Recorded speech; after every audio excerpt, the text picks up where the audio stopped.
Donc là, on a des hommes politiques israéliens et des religieux qui expliquent qu'en fait, ils vont réaliser en fait le grand Israël. Donc voilà, hein, en tout cas, c'est pas petit, hein. C'est pas petit du tout.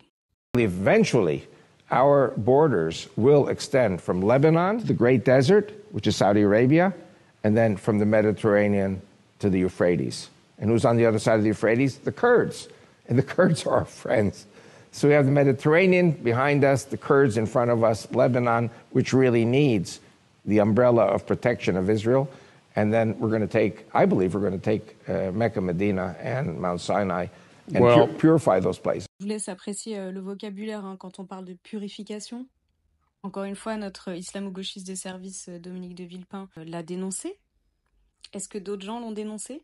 Il y a même un mouvement en Israël qui a déjà donné des noms à leurs futures colonies hein, du Sud-Liban et des agences immobilières qui commencent à faire des projets de construction au Sud-Liban. On a eu encore des déclarations totalement génocidaires par rapport au Liban de la part, encore une fois, des hommes politiques de premier plan en Israël. Donc en fait, on revit encore la même chose du post-7 octobre, mais sur le Liban. Et ce que je trouve vraiment ouf, en fait, c'est que quand les Israéliens parlent avec des arguments bibliques, avec vraiment leur doctrine religieuse, en fait, apparemment, c'est totalement accepté.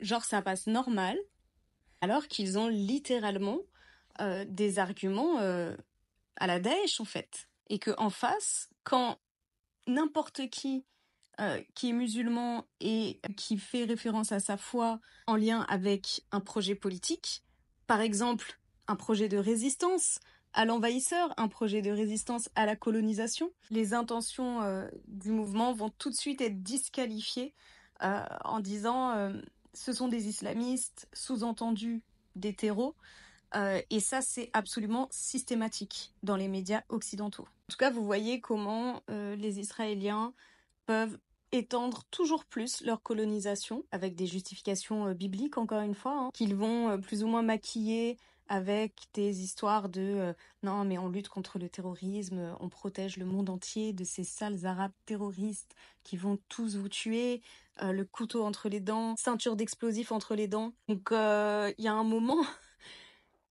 ça suffit, c'est plus possible.